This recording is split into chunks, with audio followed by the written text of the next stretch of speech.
Good morning po sa inyong lahat. Binabati ko po kayo ng isang mapagpalang umaga. Binabati ko po ang mga kapatid natin sa Paisawan, Bagak, Bataan. Binabati ko yung mga senior citizen na nasa ibaba at yung mga panauhin na nagsipagdating ngayong umaga. Ganon din sa mga taong na nanonood ng ating YouTube channel, no? Sa inyong lahat, mapagpalang umaga po, no? Bago po tayo magsimula, tayo po muna ay manalangin. Amang banal, nagtipon kami ngayong umaga sa iyong bahay-sambahan upang alayan ka namin ng awit, ng papuri at pasasalamat. Dalangin namin na bigyan mo kami ng bukas na puso upang makinig sa iyong mga aral sa aming ikatututo. Linisin mo nga po kami ngayon sa lahat ng mga kasalanan at naway maging karapat-dapat kami sa iyong pag-ibig. Batid namin na ikaw ang Diyos, ikaw ang lumalang sa amin at kami sa iyo, kami iyong bayan at mga tupa ng iyong pastulan. Nagsipaso kami sa iyong pintuang daan na may pasasalamat at sa iyong templo na may pagpuri, pagsasalamat at pinupuri namin ang iyong dakilang pangalan sapagkat ikaw, Panginoon, ay mabuti. Ang iyong kagandahang loob ay magpakailanman at ang iyong pagtatapat ay sa lahat ng salit-saling lahi. Marapat lamang na ibalik namin ang lahat ng aming mga pasasalamat, pagluwalhati sa iyong dakilang pangalan, O Diyos. Ito po ang aming panalangin sa pangalan ni Jesus. Purihin natin ang Panginoon.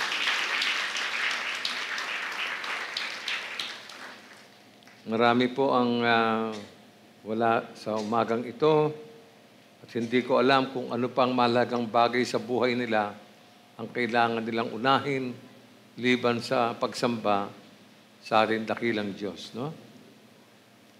Isang mapagpalang 2025 po sa inyong lahat, mga kapatid, no? Sumilang na ang isang bagong tangkay ng panahon, isang hamon na ating haharapin sa taong ito. Kikilos po tayo sa mga naiwan at napabayaang mga gawain sa nakaraang taon at maaari nating harapin ang mga ito ng may kasipagan at pagtsatsaga. Ano ba ang dapat nating ipagpasalamat sa taong ito? Una sa lahat, pasalamatan natin ang Panginoon sapagkat tayo ay pinagpalang nakatawid sa taong ito na kasama ang buo nating sambahayan, payapa, malusog, maginhawa, at malayo sa anumang sakit na kinatatakutan ng buong mundo.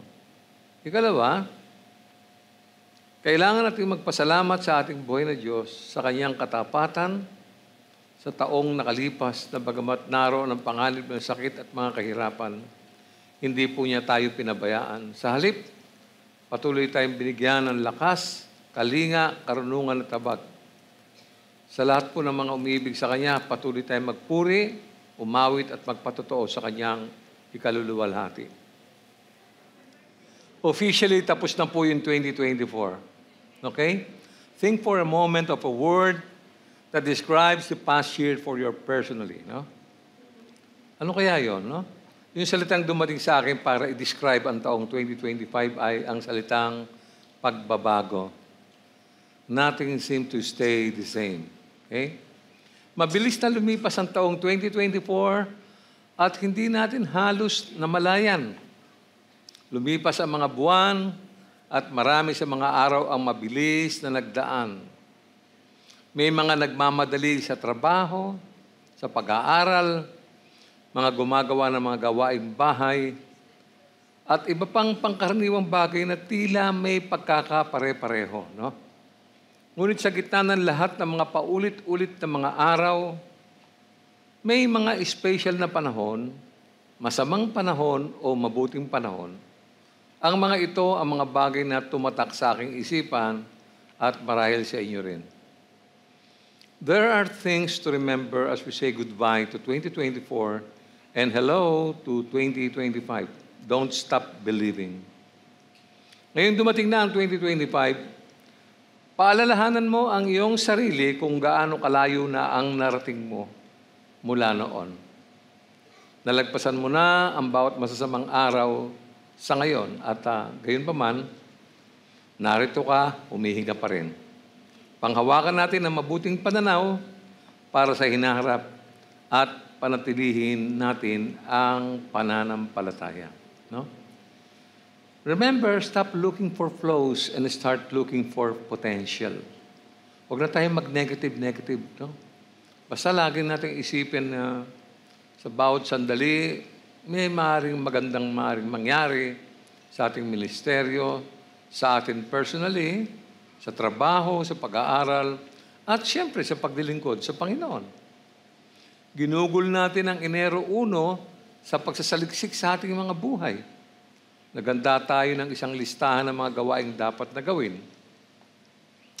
Marahil po sa taong ito, para maging balanse ang listahan, tayo po ay lumakad sa silid ng ating buhay nang hindi naghahanap ng mga kapintasan. Sa halip ay mga bagay na mga potential. Mga bagay na mahalaga na makakapagpaluwag sa ating mga hininga. Alam niyo, gustong-gusto ko po yung quotation na ito. At ito ang perpektong paalala na habang ang isang bagong taon ay magandang panahon para magmuni-muni tayo, huwag mag-isip sa mga bagay na mali, sa harap ay kung ano po yung tama. Sa tuwing mapapansin mo ang isang bagay na hindi ka nasisihan, tanungin mo ang iyong sarili, ano kaya ang pinapakita nitong pagkakataon para sa akin? Ang banayad na pag-aaral sa tanong na ito ay magdadala ng mabuti at magandang resulta. No? Ngayon, inihingi ko na magbigay kayo ng 2 o 3 salita na naalala ninyo sa taong 2024 upang isalarawan ang karanasan ninyo. Sabi ko nga kanina, tapos na yung 2024 at ang totoo, pinalitan na ito ng taong 2025. No? So, ang taong 2025 ay magiging mas matindi kaysa sa 2024. Magiging puno ito ng malalaking hamon sa atin. Anong salita mula sa Biblia ang makakatulong sa atin upang mapagtagumpayan natin ang mga hamong ito? Kaya kumilos tayo at sana'y ma-appreciate natin ang pamagat ng ating paksa ngayong umaga. Be steadfast in 2025. Alam niyo mga kapatid, ang salitang ibinigay sa akin ng Panginoong Hesus sa taong ito habang nagbubulay-bulay ako ay ang salitang sinabi mismo niya, ang salitang mag-ingat kayo. Basahin nga natin ang pambungad ng salitang ito sa Marcos 13, mula 32 hanggang 37. Basahin po natin ito. Ngunit walang nakakaalam ng araw o ng oras na iyon, kahit ang mga anghel sa langit o ang mga anak man. Ang Ama lamang ang nakakaalam nito. Mag-ingat kayo at maging handa dahil hindi ninyo alam kung kailan ito mangyayari. Ang katulad nito isang taong maglalakbay sa malayo. Iniwan niya ang kanyang tahanan sa pamamahala ng kanyang mga utusan. Binigyan niya ang bawat isa ng kanya-kanyang gawain at inutusan niya ang tanod na magbantay. Gayon din naman, magbantay kayong lagi dahil hindi ninyo alam kung kailan darating ang Panginoon ng sambahayan. Ito'y maaaring sa takip silim, sa hating gabi, sa madaling araw, o kaya'y sa umaga. Baka siya'y biglang dumating at marat ng kayong natutulog. Ang sinasabi ko sa inyo, sinasabi ko sa lahat, maging handa kayo. Malinaw ang pagkakasalita ng Panginoong Hesus sa mga talatang binasa natin. Nangungusap siya sa kanyang mga alagad at sa mga nananalig sa kanya. Maigpit na ibinigay ng Panginoon ang salitang mag-ingat kayo. No? Ang himig na ito ay hindi malayo. Ganon din ang himig ni Apostol Pablo sa kanyang liham sa unang Korinto, sa Kabanatang 15, 51 hanggang 58. Basahin po natin. Isang hiwaga ang sinasabi ko sa inyo. Hindi lahat tayo mamamatay, ngunit lahat tayo babaguhin. Sa isang sandali, sa isang kisap mata, kasabay ng huling pag-ihip ng trumpeta, sapagkat sa pagtunog ng trumpeta, ang mga patay ay muling bubuhayin at di na muling mamamatay. Babaguhin tayong lahat. Ang ating katawang nabubulok ay mapapalitan ng hindi nabubulok at ang katawang namamatay ay mapapalitan ng katawang hindi namamatay. Kapag ang nabubulok ay napalitan na ng di nabubulok at ang may kamatayan ay napalitan na ng walang kamatayan, matutupad na ang sinasabi sa kasulatan. Nalupig na ang kamatayan, lubos na ang tagumpay. Nasaan, o kamatayan, ang iyong tagumpay? Nasaan, o kamatayan, ang iyong kamandag? Ang kamandag ng kamatayan ay ang kasalanan at ang lakas ng kasalanan ay nagmumula sa kautusan. Magpasalamat tayo sa Diyos sapagkat tayo binibigyan niya ng tagumpay sa pamamagitan ng ating Panginoong Hesukristo. Kaya nga, mga minamahal kong kapatid, magpakatatag kayo at huwag matinag. Maging masipag kayo sa paglilingkod sa Panginoon dahil alam ninyong hindi masasayang ang inyong paghihirap para sa Kanya. Amen. Ang linaw, no? Yan po yung mahalagang makita natin sa taong ito, no? Kasi alam ko marami sa atin ang nag-aalala, marami ang tumaas ang presyon ng dugo, no? Biglang nag-high blood, marami ang sumasakit na yung mga kasukasuan dahil sa labas na pagkain ng nakalipas na mga araw, no? Sa makatwid, marami sa atin ang bibisita sa mga doktor, ospital, at siyempre magpapacheck up. Aware tayo na ang mga pagkain kinakain natin ay hindi naman talaga pampalusog, kundi masama po yun, no? So lahat ng bagay na darating sa buhay natin, mga Christians, no? Kasama siyempre ako at ikaw, ang kailangan natin tandaan na sinasabi ng salita ay magbantay sa pagbabalik ng Panginoong Hesus. Sa gayon ay maranasan natin ang pagbuhay ng Diyos sa lahat ng mga mananampalataya mula sa mga patay o sa pagkakatulog. Wala naman kasi tayong ibang pupuntahan kundi yan eh. Kahit naman anong ginagawa mo ngayon, diyan din ang bagsak mo pagdating ng oras eh. So binasa natin ito kanina mula sa aklat ng unang Korinto, 15, mula 51 hanggang 58. So, kailangan kilalanin natin at tanggapin ang mga salitang ito.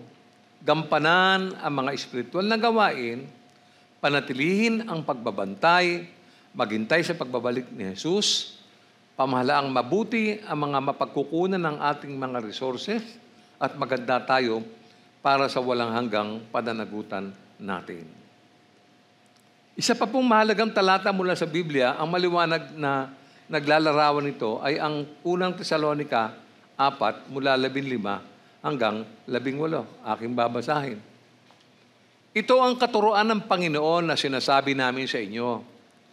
Tayong mga nabubuhay pa, tayong mga natitira pa hanggang sa pagparito ng Panginoon, ay hindi mauuna sa mga namatay na. Sa araw na iyon, kasabay ng malakas na utos, ng tinig ng arkanghel at ng tunog ng trumpeta ng Diyos, bababa ang Panginoon mula sa langit. At ang mga namatay na sumasampalataya kay Kristo ay bubuhayin muna. Pagkatapos, tayo namang mga buhay pa at natitira ay titipunin sa alapaap kasama ng mga binuhay upang salubungin ang Panginoon sa himpapawid. Sa gayon, makakapiling natin siya magpakailanman. Kaya nga, palakasin ninyo ang loob ng bawat isa sa pamamagitan ng mga aral na ito. Ang linaw ng pasok ng 2025, no? May mga ipinapaalala ang Panginoon. Baka tayo ay hilo pa doon sa mga nagdaang araw, no? Sa aklat ng Marcos, no?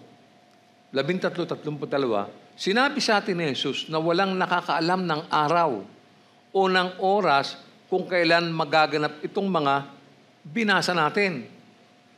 Nangangahulugan pong anumang oras ay maaring maganap ito. Maaring masaya tayo, malungkot, masagana, naghihirap. Wala tayong malay. Ang salitang ibinigay ni Jesus sa ating lahat ay maliwanag na mag-ingat tayo. Mag-ingat. In short, parang may sinasabi siyang mahalaga, no? Kung gagamitin natin itong mga talatang ito at ng dalawa pa, gusto kong imungkahi sa inyo ang at least 3 paraan na dapat nating bantayan, no? O pag-ingatan sa pagdating ng ating Panginoon Hesus. Ang una po ito ay Roman number 1, watch persistently. Ano po ibig sabihin yan? Simple-simple. Matyagang magbantay ang bawat isa sa inyo. Huwag kayong madadala ng kung ano mang nangyayari sa paligid, no? Kasi alam nyo, magulo ang mundo at nadidistract tayo, no? Halimbawa, ngayon, pumunta ka sa palengke, ang mahal ng bilihin. Nagpabili ako ng pusit noong isang araw. Ang pusit umabot ng 600 per kilo. Pusit na malilit na pusit. Naging 550. Nung isang araw, pabili ako ulit, naging 500. Pero sabi ng tao, hindi na raw bababa yun. Ang mahal na bilihin.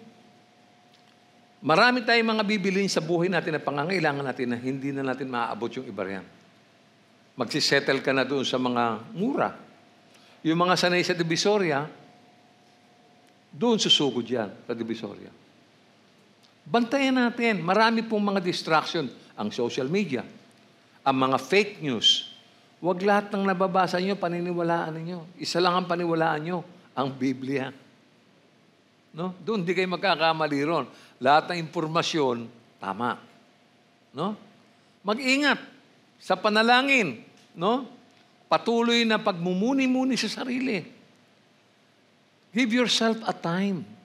Huwag puro trabaho, huwag puro bahay, linis, paglilinis sa aparador, ng kusina. Nako kapatid, wala akong katapusan yan. Kailangang alerto ka sa iyong espiritual na buhay. Sa bawat pagkakataon, aktibo kang makinig para sa iyong sariling patnubay. When you're inside the church, listen carefully. Huwag mo intindihin yung katabi mo yun, nasa likod mo, sa harap. Makinig kang mabuti. Ano kaya ang inihanda ng Diyos para sa akin sa umagang ito? Dahil tiyak na meron kang pakinabang dyan. Inaasahan natin ang pagbabalik ng ating Panginoon Jesucristo. Wala pong duda yan. Kaya patuloy na pag-aaral at proaktibong paghahanda ang dapat ginagawa ng mga anak ng Diyos. No? Huwag tayong malilibang. No? Na parang, sa taong ito, may ganito, may ganyan. Kapatid, maraming taong ko nang naranasan yan. Punta natin yung letter A. A, be watchful. No? Maging mapagmasid. Maging mapagmasid ka. No? Alam naman natin yan eh.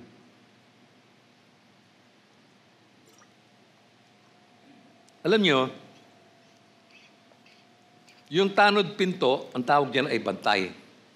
No? Tanod pinto, ang tawag diyan ay bantay, no? Samantala, ang ibang miyembro ng sambahayan ay kinakailangan ding magbantay sa pagbabalik ng Panginoon.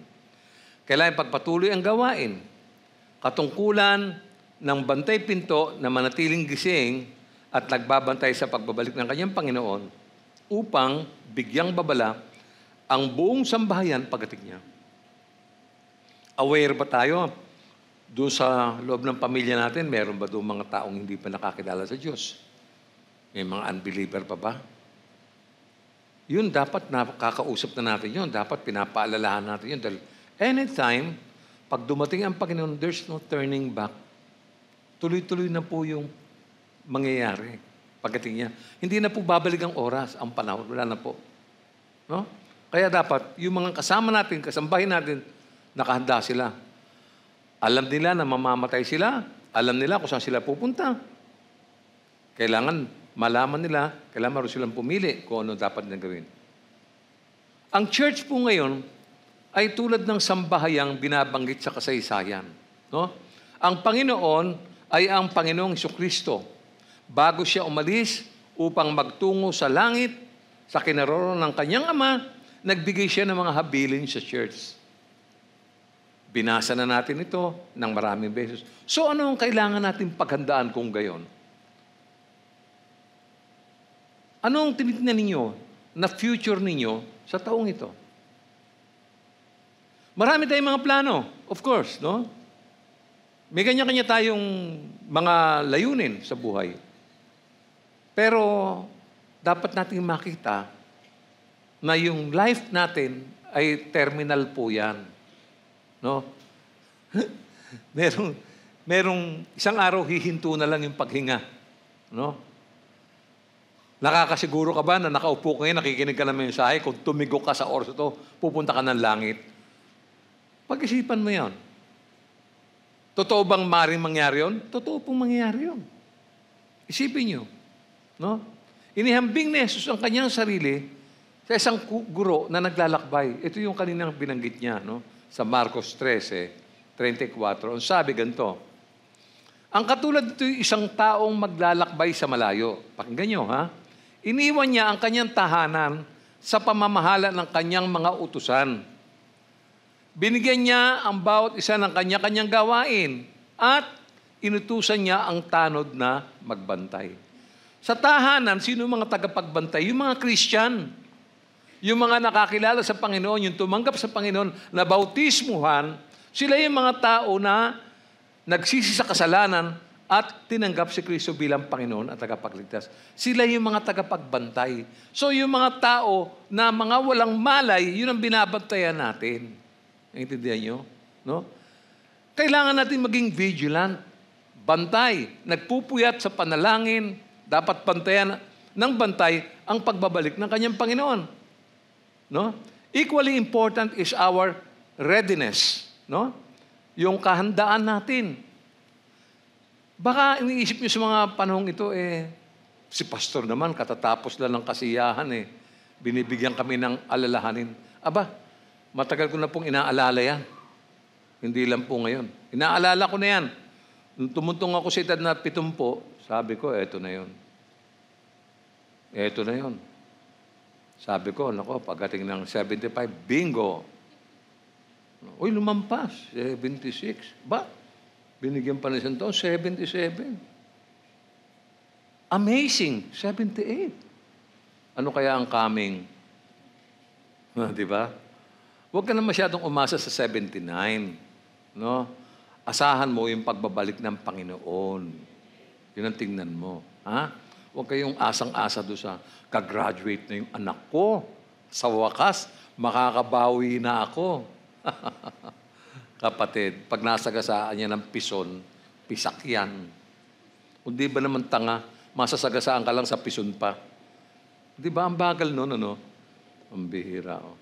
So, kahandaan, mahalaga. Ang mga mananampalataya ay kailangan maganda para sa ikalawang pagdating ng Panginoong Hesus. Sapagkat kung hindi, mawawala tayo sa focus. Naintindihan nyo? Yung church, mawawala ng bisa. Mauulit ang taong 2024 na walang nangyaring pag-unlad. Huminto tayo no? So, walang nangyari. Mababalin tayo sa mga gawain ng sanlibutan na maghahatid ng panlalamig sa bawat isa. Pag hindi ka na kumikilos sa ministeryo, wala ka nang ginagawa, manlalamig ka, kapatid. Manlalamig ka. No?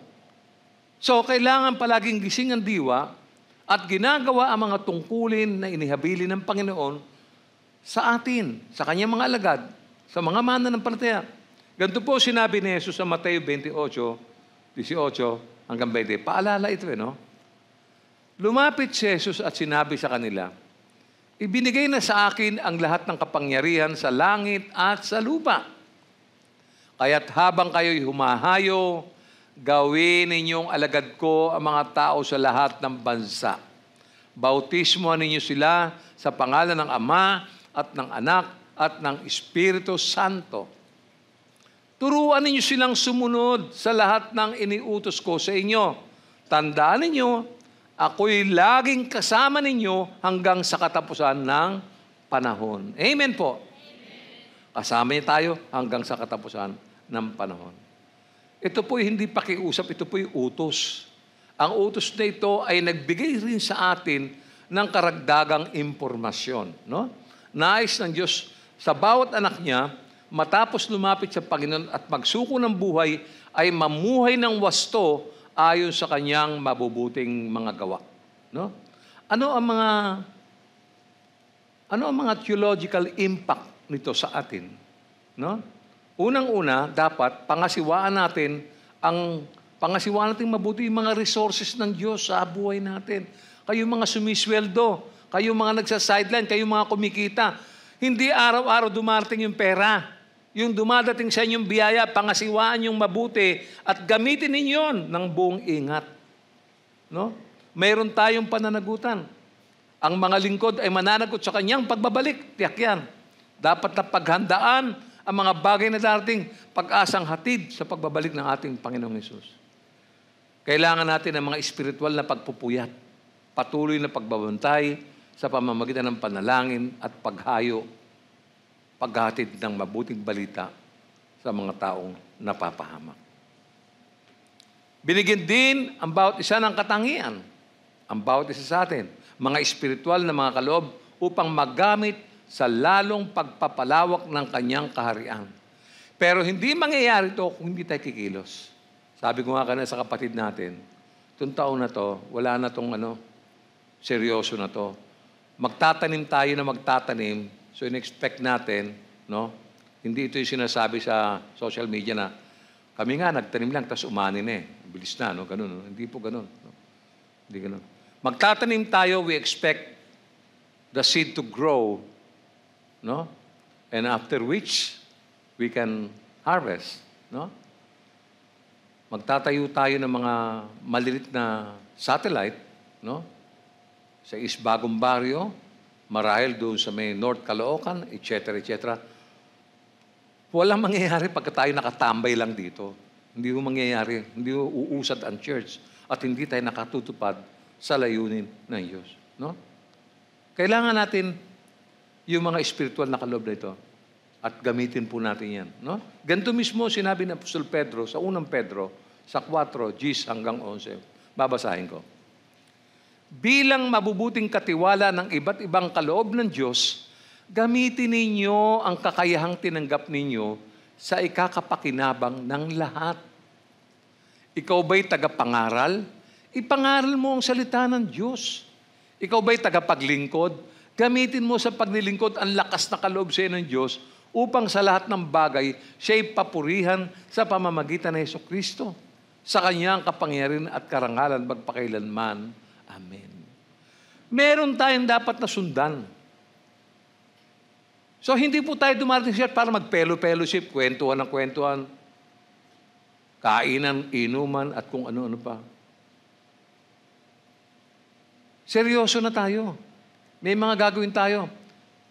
Yung mga ordinaryong member, may mga gagawin yan. Hindi po tayo mga taga-upo lamang, mga bench warmer. No? Hindi po. Kaya, nang umalis ang Panginoong Hesus, iniwan niya tayo, no? O iniwanan niya tayo ng mga gawain na dapat nating gawin. No? Habang ginagawa natin ang mga gawain ibinigay sa atin, kailangan gawin natin ang mga yaon na para bang on the way na ang Panginoon. Knowing na He is coming anytime. Huwag niyong tingnan lagi yung literal na darating ang Panginoon. Kasi whether you believe it or not, darating ang Panginoon sa buhay mo. The moment you die, the moment you close your eyes, makakapiling mo ang Panginoon. Yun ang sinabi. In the absence of the body, sinasabi ko sa inyo, huwag niyo hintayin yung rapture, no? Pwedeng dumating yan anytime. Pero pwedeng maunang mamatay ka kaysa yung rapture. Sabi ng Biblia, pag pinikit mo mata mo, pag dilit ng mata mo, kapiling mo na ang Panginoon. Nakita niyo na? Yung timeline, wala hong sukat yun. Hindi natin alam. Pagpalagay mo na, dahil totoo namang mamamatay ka, ano gagawin mo ngayon? No? Sa church, sigilan na natin yung mga cellphone. Makinig kayo mabuti. Huwag kayong pumayag na istorbohin kayo ng mga cellphone na yan. No? Yung mga bumabati ng Happy New Year. Magiging happy lamang ang New Year kapag natupad ang kalooban ng Panginoon. Tandaan niyo, wala pong Happy New Year, tandaan niyo. Malungkot ang New Year ng tao dahil nakalubog sa kasalanan. Yun ang kailangan atupagin natin. No? Kaya ang sabi po, no, sa Marcos 13:35, sabi, Gayon din naman, magbantay kayong lagi dahil hindi ninyo alam kung kailan darating ang Panginoon ng sambahayan. Ito'y maaaring sa takip silim, pag ngayon, pwedeng sa takip silim, no? Sa hating gabi, sa madaling araw o kaya sa umaga. Hindi ka pwedeng mamili. Yan yung mga possibility. No? Tinutukoy ng ating Panginoon ang iba't ibang panahon na ginagamit ng mga Romano. Ang mga salitang ginamit ay tumutukoy sa mga panahon na kasalukuyang kondisyon. Yung takip silim dyan kasi pwedeng 6 to 9 p.m. yan. No? Yun namang hating gabi, 9 to 12 p.m. Yung madaling araw, 12 to 3 a.m. at yung umaga, 3 to 6 a.m. Anytime. Pwedeng dumating ang Panginoon o pwedeng mamatay ka. Yun lang po yun eh. Wala akong ibang pupuntahan ng tao eh.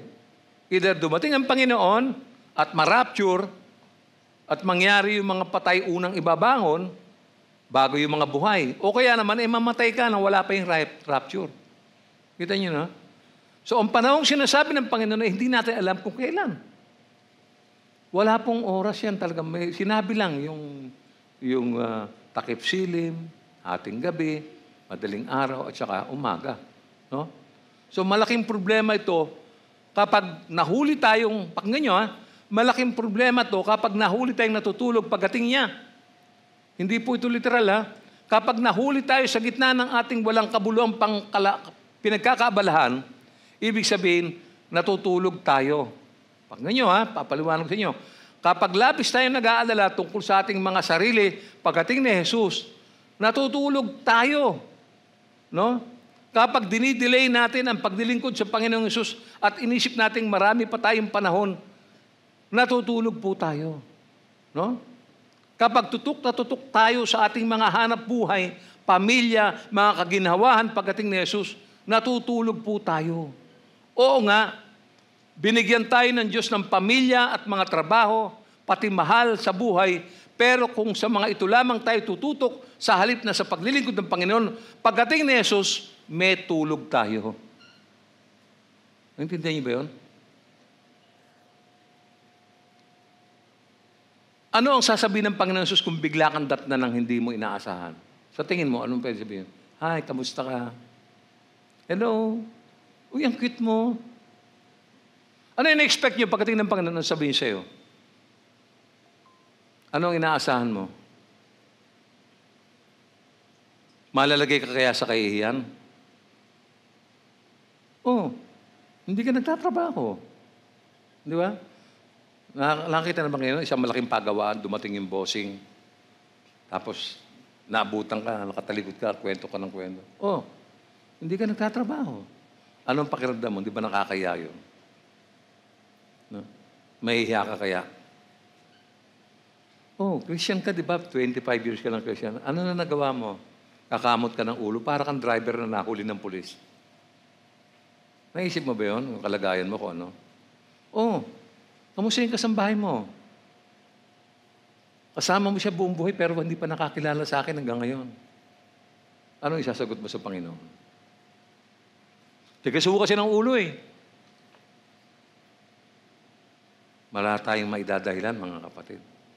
Haharapin natin lahat yan. No? Dapat ang attitude natin kapag dumating ang Panginoon, hindi tayo dapat magulat. Dapat inaasahan ko ang pagdating niya. Nakahanda ako. At dahil inaasahan ko kanyang pagdating, magbabatay ako sa pagbabalik niya. Sa akin lang ba ito sinabi? Sinabi lang ba ito ng Panginoon sa ibang tao, sa ilang tao na magbantay? Ilang tao ba pinagsabihan ng Panginoon na magbantay kayo? Tingnan natin sinasabi sa Marcos 13:37. Ang sabi, ang sinasabi ko sa inyo, sinasabi ko sa lahat, maging handa kayo. Yan tinig ng Diyos, nangungusap siya sa buong church. Sa paghanda. Member ka ng ministry, pagbutihin mo. Elder ka, deacon. So, kung ano ang ginagawa mo ngayon, dapat nakabase ka sa iyong pananampalataya na anumang oras mula ngayon, maaaring dumating ang Panginoon. Dapat yan ang line of thinking mo. At dahil maaaring dumating ang Panginoon ngayon, ginagawa mo dapat yung mga gawaing iniatang niya sa iyo. Question, ginagawa mo ba? May ginagawa ka ba? Alam mo ba ang pinagagawa niya? Pwedeng elder o deacon ka, ministry head o kaya ay care group leader o kaya ay ordinaryong miyembro ka. Alam mo ba ang pinagagawa sa'yo? Binubuksan ng Diyos ang mata natin sa taong ito. Wala na pong laro-laro dito. Hindi na pwede. Seryoso na tayo.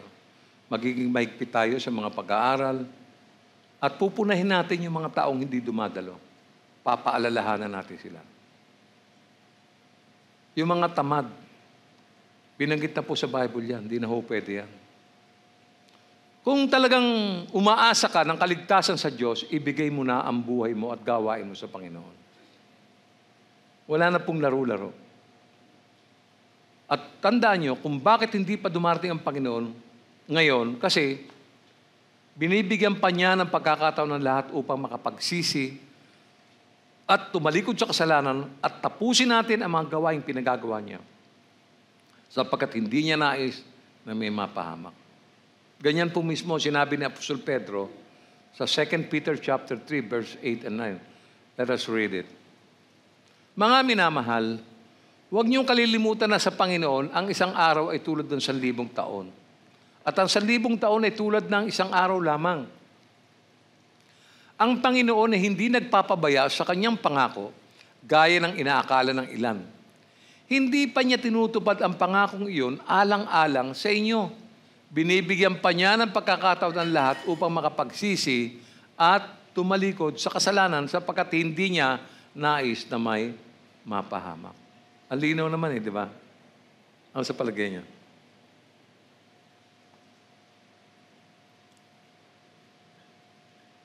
Yung pasasalamat na ginawa natin noong 31st,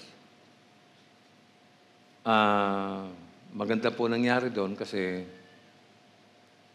po siya, nasa Facebook, At yung last reading ko ay, ilan ba yung umabot na nanonood?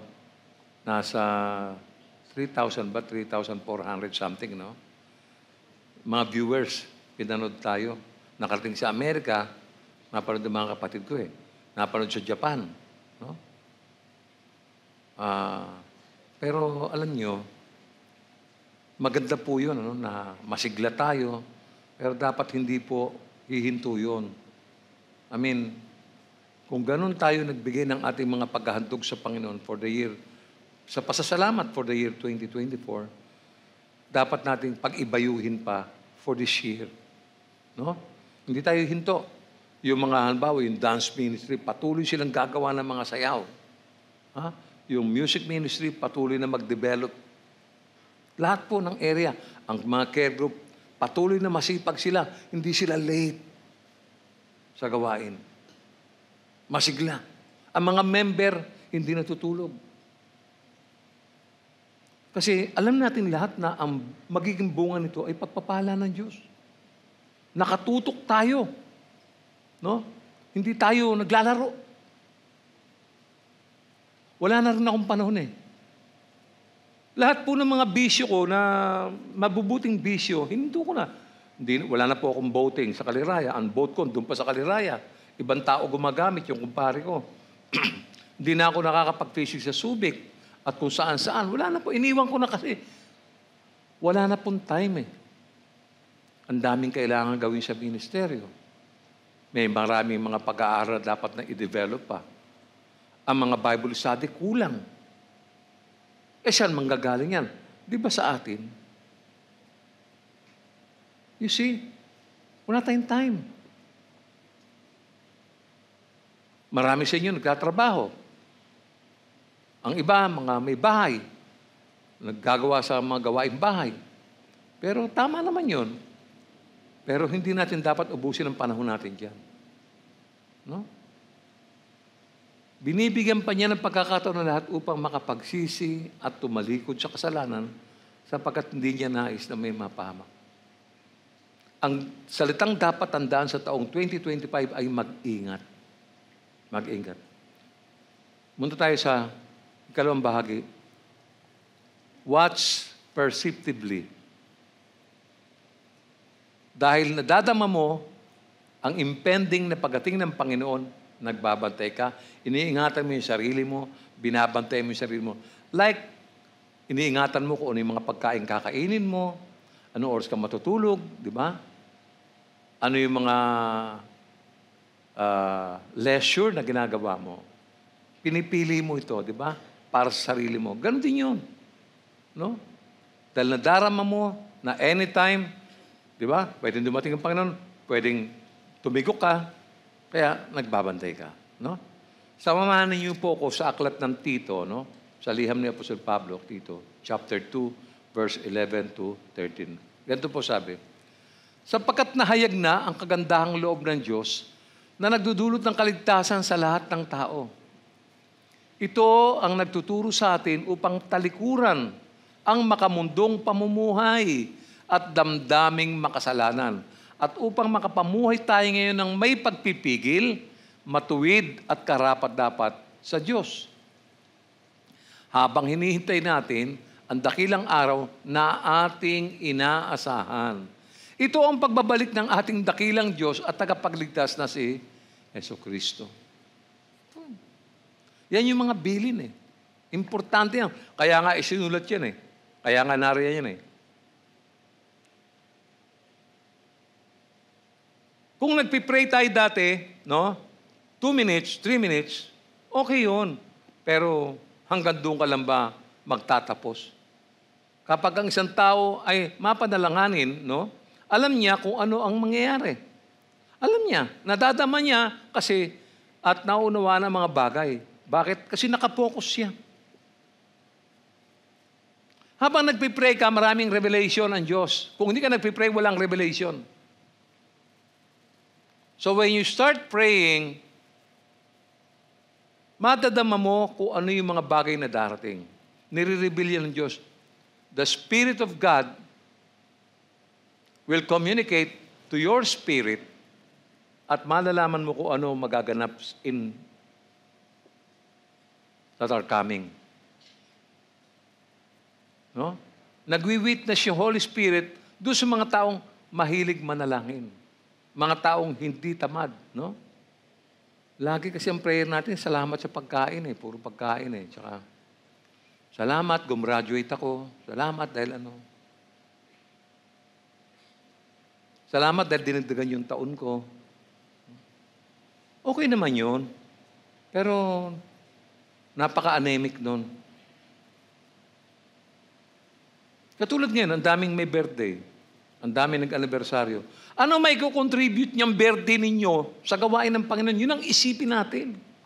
Ano ang kahalagahan ng anibersaryo? Bakit kailangan banggitin natin yung mga birthday na yan? Yung mga celebrants na yan? Wala akong halaga yan kung wala namang siyang kaugnayan sa Diyos. Naintindihan niyo ako? Kahit not 75 ka na, 78 ka, kung wala namang kaugnayan yung buhay mo sa gawain ng Panginoon, anong buti nun? Nakagraduate ka, ang ganda ng ano mo, ang ganda ng marka mo. Ang kapagtrabaho ko, so what? Ano yun? Nakapagdulot ba yan? Nakapag-ambag ba yan ng anumang bagay? Sa ikatututo ng mga tao sa iglesia? Nakapag-ambag ba yan ng mga kaluluwa? O nakapag-ambag lang yan sa sarili mo? Mga kapatid, mag-isip tayo. No? Merong tayong inaasahan, yung tawag doon sa inaasahan natin, pag-asa. Yung pag-asa na yun, ito po yung pagbabalik ng ating dakilang Diyos at tagapagligtas na si Jesus. So, habang naghihintay tayo sa Panginoon, kailangan tayong magbantay at manatiling mabuti o manalangin mabuti sapagkat ang mga bagay na hinintay natin ay matagal na nating inaasahan. Anytime yun, any moment. Lalo-lalo na yung mga senior, no? Yung siyempre, yung mga senior, mahihina ng katawan yan, no? Eh, ano pa kaya ang susunod na darating sa buhay nila? At yun naman mga bata, ang sasabi na malakas pa sila. Matagal pa, 25 pa lang ako eh. Mga kapatid, bigyan natin ng prioridad yung gawain ng Panginoon. Gagawa tayong makakarating sa inyo yung mga programa sa mga darating na linggo o buwan at tignan natin ang resulta nito sa kalahatian ng taon. Bakit po natin ginagawa itong mga bagay nito? Bakit ang tutok natin yung ipinagagawa ng Panginoon? Bakit doon tayo tumitingin? Ba't kailangan natin gawin to? Bakit sundin to? No? Sabi po sa Tito 2:11, sabi niya, ulitin ko, no? Sabi niya, sapagkat nahayag na ang kagandahan loob ng Diyos na nagdudulot ng kaligtasan sa lahat ng tao. Nahayag na eh. So, diyan ka sa perimeter niyan, diyan ka iikot. No? Sa aklat ni Tito, no, na ina-address ni Apostol Pablo ang iba't ibang mga churches. No? Ina-address niya ang mga matatandang lalaki at babae, ang mga batang lalaki at batang babae. Ina-address din niya ang mga alipin. Kaya ang kagandahan loob ng Diyos ay dumating sa lahat ng tao, sa lahat ng uri ng tao, lahat sila ay hinipo ng biyaya ng Diyos sa pamamagitan ni Jesucristo. Sabi po sa Tito 2:11 hanggang 12, ulitin ko po ito, no? Balikan natin, tutukan niyo mabuti, no? Sapagkat nahayag na ang kagandahang loob ng Diyos na nagdudulot ng kaligtasan sa lahat ng tao. So, ito ang nagtuturo sa atin upang talikuran ang makamundong pamumuhay at damdaming makalaman. At upang makapamuhay tayo ngayon ng may pagpipigil, matuwid at karapat-dapat sa Diyos. Ina-address nito yung mga member ng church or leaders ng church na mga, ayan po, yung mga makalaman, no? Mga damdaming makalaman, mga hindi nagpipigil sa sarili, no? Kaya hindi sila magiging karapat-dapat sa Diyos. Makikita na niyo yan sa inyong fellowship, tingnan niyo kung sino yung mga taong makalaman yan. Makikita mo, kada buka ng bibig niyan, iba ang laman. Ingatan niyo yan. No? Ingatan niyo, kung maaari nga iwasan Huwag nga kayo sumama sa kanila Yan ang ingatan natin. Kasi nakakahawa yan Viral. Viral po yan. Yung mga akala mo masigasig, akala mo talagang maglilingkod sa ministeryo, wala yan. Maniwala ka dyan. Wala yan. Wala yan. Pero pagmasdan mo yung mga tao na parang magneto, pag dumating siya may unity, may pag-ibig, may pagsasama-sama, alam niyo yun ang mga dapat mo samahan. Pero yung mga taong iwasan nyo.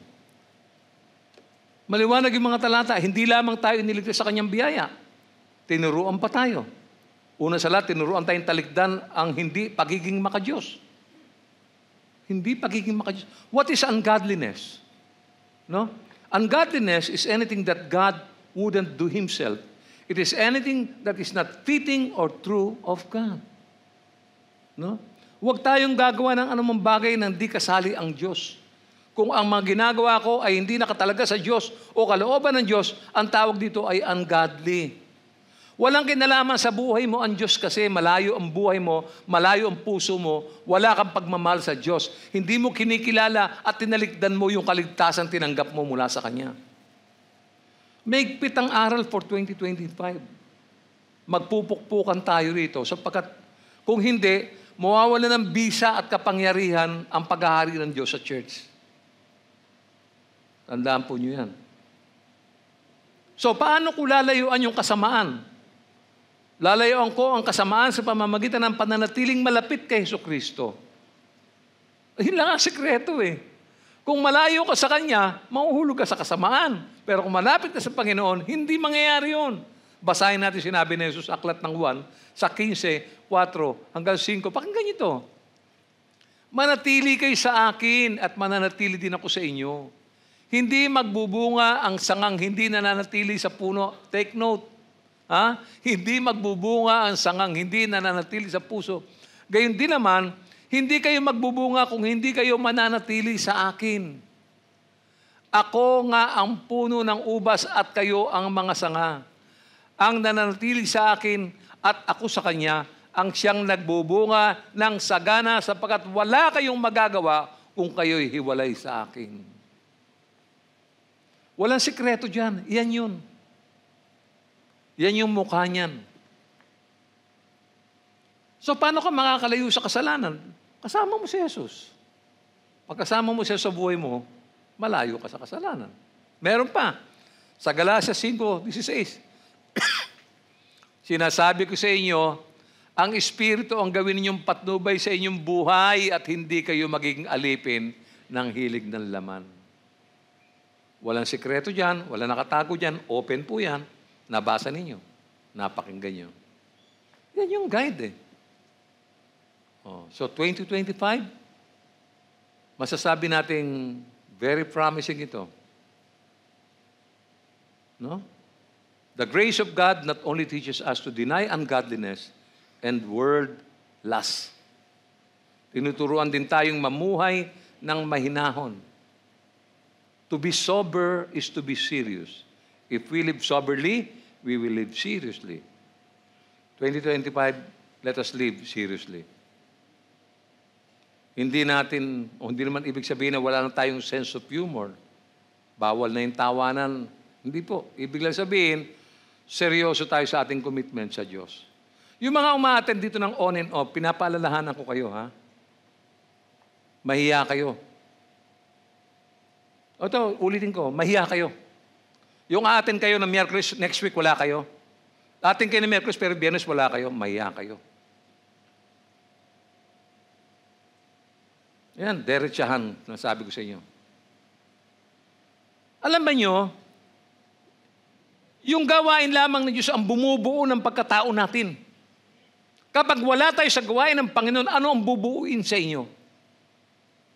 Naintindihan niyo ba ako? Attend ka ng Miyerkules, next week, wala ka na naman. Hindi pwedeng ganyan. Ano to? Laro? Alalahanin niyo yung mga pag-aaral, pinagsisikapan ng mga pastor na gawin. Pinaghahandaan namin yan. Kayo, uupo lang kayo para kainin. Para lunukin. Para kayo mabusog. Wala kayong gagawin, kundi dumating lang, maupo at makinig. At i-practice, isa buhay. Yun po yun. Sabi mo, godly ka. Sabi mo, nananalain ka. Sabi mo, tinanggap mo si Kristo. Sabi mo, namumuhay ka ng maayos ngayon. Maayos ba yan? Yung bang pag-aaral na ito ay para sa mga special people lamang? Para po sa lahat yan. Para sa lahat yan. Tamad ka? Bahala ka. Kung ayaw mo matin, bahala ka. Tinatamad ka. Ito pa, naobserbahan ko. Meron akong batayan kung ba't ko sinasabi ito. Doon sa church ko, sa Rose of Sharon, pagdating ng patotoo time, unahan ng mga tao. Unahan. Kaya ba naglalapitan sa upuan sa harapan? Uunahan sila. Alam niyo, pagdating ng uwian, may malungkot. Hindi ako nakapagpatotoo Naubos ang oras Dito sa atin, ang tagal ng interval, nag-aantayan po tayo. Kung kayo ang Diyos at nakatunghay ka sa mga iniligtas mo, sa tingin mo masaya ang Diyos sa ginagawa mo? Wala ka man lang mabanggit, wala ka man lang masabi. Ito kayang panahon na kumita ka, naibalik mo kaya yung mga obligasyon mo? Kita lahat ng Diyos yan, mga kapatid. Huwag tayo magmaang-maangan. Alam ng Diyos ang iniisip natin. Alam ng Diyos yung mga pambubudol ninyo. Baka akala nyo, mahiya tayo. Nakakatakot po yung ginagawa natin. Nagiging niyo ba yan? Sasabihin ko lahat ang mga obserbasyon ko sa church sapagkat sinabi ng Biblia, paalalahanan mo sila. Happy days are over. Kumilos na tayo. No? Ngayon, i-organize natin mabuti mga grupo natin, yung mga care group natin. Dalisahin natin sila. Patatagin natin, palakasin sila. No? Lahat marunong magsalita. Walang taong nakikinig lang. Marunong magsalita. Alam nyo, kapag iniisip lamang ng tao ang Diyos tuwing araw ng linggo, hindi po seryoso yung taong yun. Pero mo, dumating ng linggo lang dumating late pa. Paano matutuwa ang Diyos? Tapos sasabihin mo, magpipray ka, hingi ka ng biyaya sa Diyos. Paano ka bibigyan ng biyaya ng Diyos? Naintindihan po ba yun? Common sense, gamitin mo, common sense. Maski sino, maski yung manager, kahit na sino yung boss mo, kahit na yung tatay mo na nagpapakain sa'yo, paano masisiyan sa'yo yan? Get niyo ba yan? Ang pagdalo sa mga regular na gawain ng church at hindi tuwing linggo lamang ay bahagi ng mas malaking commitment sa ating Panginoon. Ibig sabihin, lumalakad kang kapiling mo ang Panginoon araw-araw. Aware ka, may awareness ka. No? Our activity should be right in the eyes of God. Our activity should be the thing that God would do if He were in our situation. So why does the grace of God teach us the way it does? Bakit nga? Tito 2:12-13.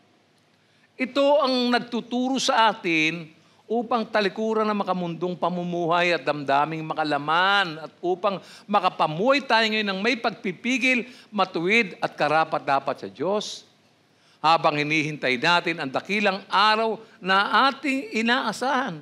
Ito ang pagbabalik ng dakilang Diyos at tagapagligtas sa Kristo Jesus.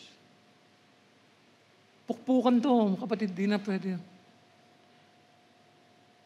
Ano, laro-laro? 1988 ako nakakilala eh. Hindi ako ma-absent sa church. Hindi nga ako nalilate eh. Maliban sa mga okasyon, nagkasakit ka, whatever. No? Ako nga, naranasan ko New Year eh. Nagkakantahan kayo, nasa baba ko, umiiyak ako, nag-iisa ako ron. Kaya nung New Year, sinamahan ko si Sister Ruby, kaming dalawa roon. Hindi niyo. Ayokong maranasan niya yung kalungkutang ina. Naalala ko yung mag-asawang Josie at saka si Jess. Nagdiriwang tayo rito, nandun sila sa may ospital. Operado yung kapatid natin. Napakalungkot nun eh. Kaya mapapalad yung mga taong inabot ng awitan at nandito kayo, umaawit kayo, mapalad kayo. Paano yung mga may sakit na hindi nakadalo? Malungkot po yun. Kita nyo? Tingnan nyo. Alam ba natin babalik ang Panginoon? Tatanungin ko ulit para maliwanag, no? Alam nyo bang babalik ang Panginoong Jesus? Okay. Kung alam mong may darating kang panauhin, anong gagawin mo? Di ba lilinisin mo ang iyong buong tahanan? Right? Lilinisin mo, siguro yung carpet, yung ano, lahat, malinis. Darating yung panauhin eh, no? Kung inaasahan mo na darating si Jesus, lilinisin mo yung buhay mo at pananatili mo malinis on a daily basis. Alam mo darating si Jesus, linisin mo yung sarili mo. Ayusin mo na, kapatid. Oh. Magandang start ito, 2025. Ito na lang ang gagawin mo ngayon. Get mo? Inaasahan mo na darating siya, kaya mamumuhay ka na naghahanda sa kanyang pagdating. Di ba? Pagka may mga bisita tayo, naayos natin yung mga plato, kutsara, linisin yung lahat yung mga kaldero, pinapuputi yan, di ba? Sino ba yung darating? Mga taong makikikain lang. Di ba yung mga bisita mo na, hello, hi. Yun lang naman yun, di ba? Ay, laki na pala ni Kuting. Ano? Ganun lang yan. Yung darating ang Panginoon, paano yun? Hindi ka maghahanda? Di ba? So, dahil naghahanda ka sa kanyang pagdating, anong gagawin mo? Roman number 3? Watch prayerfully. Ayan. Sa iba, foreign na foreign yung prayer eh. Prayer. Bumalik tayo sandali sa aklat ni Marcos 13, no? Balikan natin to, Marcos 13, 32-33. Ngunit walang nakakaalam ng araw o ng oras na iyon. Kahit ang mga anghel sa langit o ang anak man, ang ama lamang ang nakakaalam nito. Mag-ingat kayo at maging handa dahil hindi ninyo alam kung kailan ito mangyayari. Ako nung binabasa ko yan, kasi yung word na mag-ingat kayo. Yun yung pag-aalala ng Panginoon, mag-ingat. O, di ba? Hahatid mo yung anak mo sa school, tatawid ng kasada. O, sige na, lakad na. O, mag-ingat ka. Oy, wag lingon ng lingon. Tingin sa ano. O, yan. O, sige, ingat. Malayo na, nakapasok na sa room, nakatayo ka pa rin eh. Baka lumabas na naman ng pintuan eh. Di ba? Nag-aalala ka eh. Kaya kasi yung pag-iingat, mahalaga yun eh. No? Biro mo, isa lang yung katawan mo, hindi yung paiingatan. Get niyo yun? Ang tagal mo sa church, ha?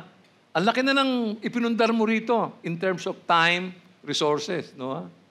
Yung damit na sinusot mo tuwing linggo, sapatos, ilang palit na kaya yan. Tagal mo na rito eh. Tapos pagdating ng Panginoon, wala ka. Ano yun? Naalala niyo yun? Huh? Watching and prayer go together. Okay? Iniutos siya ng ating Panginoon. No? At iniutos din yan doon sa mga epistles na nasulat. Kagaya ng Colossus chapter 4, verse 2. Ano sabi? Maging matyaga kayo sa pananalangin. Laging handa at nagpapasalamat sa Diyos. Kita nyo? Yung pong panalangin at yung pagpapasalamat, magkapatid. When you pray, you thank God. Kita niyo po yun? Meron pa, sa 1 Pedro 4:7, ano sabi? Malapit na ang wakas ng lahat ng bagay. Kaya't maging mapagtimpi kayo at panatilihing malinaw ang inyong pag-iisip upang kayo'y makapanalangin. Ang ganda ng start ng taon, ano? May konting sermon, may konting ano, pero maganda kasi nare-remind tayo. No? So, bakit magkasama ang pagmamasid at panalangin? Ang pagdarasal ay tumutulong sa atin na magkaroon ng tagumpay laban sa tukso. Di po ba? Praying keeps us spiritually sharp. Pagka ikaw ay prayerful ka, sharp ka. No? Alam mo, ang dali mo mag-discern ng mga bagay. No? Ano pa? Praying accomplishes God's purposes before Jesus returns. At may pangako ang Panginoon. Ang ipinangako niya, dapat intindihin ng mga Kristiyano. No? Alam niyo ba kung malapit na malapit ang puso niyo sa Panginoon, you can always claim this. No? Ito po ang pwede niyo i-claim, ang John 14:13 and 14. Pakinggan niyo. At anumang hilingin ninyo sa aking pangalan, ay gagawin ko upang maparangalan ng Ama sa pamamagitan ng Anak. Kung hinihiling kayo ng anuman sa aking pangalan, ito ay aking gagawin. Sino po may mga answered prayer sa taong ito? Amen. Palakpakan at purihin natin ang Panginoon.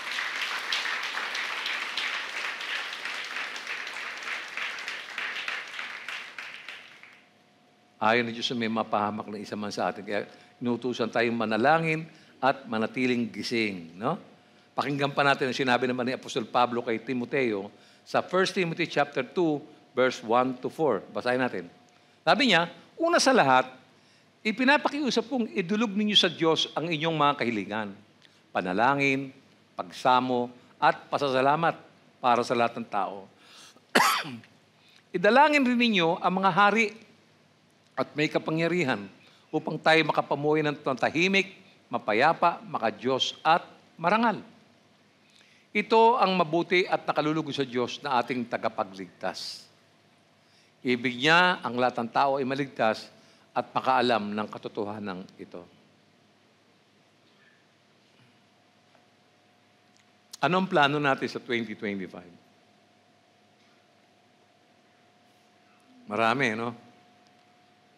Doon ba sa lugar ninyo, ilan na kayong Kristiyano? Yung mga kapatid, mga ordinary member, believer ka, doon ka nakatira sa may East Bagong Baryo. Ilang kaya kayo roon? Nakakatipon-tipon ba kayo? Nagkikita ba kayo roon? O dito lang kayo nagkikita sa church? Sa Bagong Baryo, dito. Ilang kayong magkakapit-bahay dito? Sa Malabon, ilang kayong magkakapit-bahay doon? O nagkikita-kita lang kayo, dito pa kayo nagkikita sa church pagkalinggo? Pero doon di kayo nagkikita, wala kayong pag-uusap. Magsama-sama kayo roon, mag-pray kayo. Sa Malabon, magsama-sama kayo, mag-pray kayo roon. Sa East Bagong Baryo, magsama-sama kayo, manalangin kayo. Dito sa Bagong Baryo, manalangin. Magsama-sama yung mga magkakapatid. Puntahan niyo sa bahay. Malay mo, pagdating mo, may sakit pala, hindi mo alam, makakatulong ka kagad, makakapaghatid ka kagad ng lunas sa kapatid. Kasi dinalaw mo yung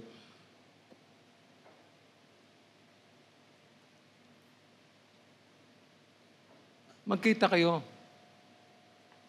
Dalawin mo isang gabi, mga 8 o'clock. Ay, tulog na ba kayo dyan? Ay, good evening. Ay, ikaw pala. Tuloy.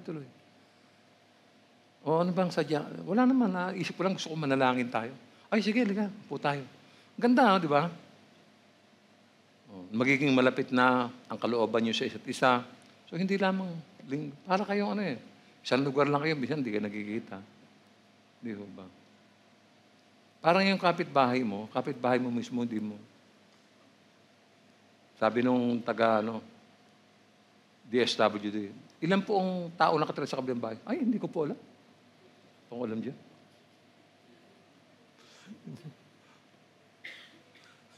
Di ba?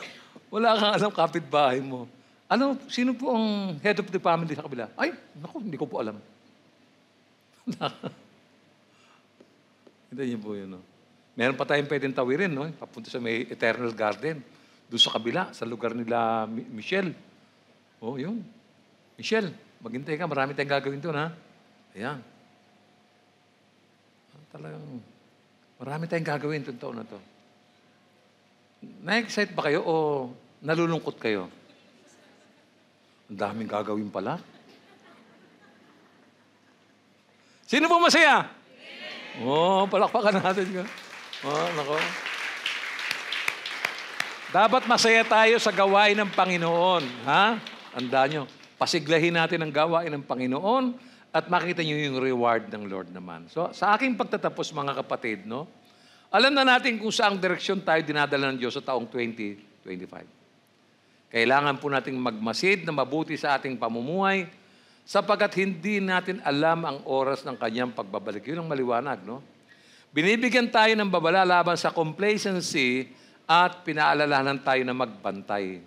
So dapat tayong umunlad sa isang mas mataas na antas ng espiritualidad sa taong 2025 at hindi na babalik sa makalaman na anyo ng mga reliyosong tradisyon. Magpaalalahanan tayong palagi. No? Sige po, purihin natin ang makapangyarihang Diyos.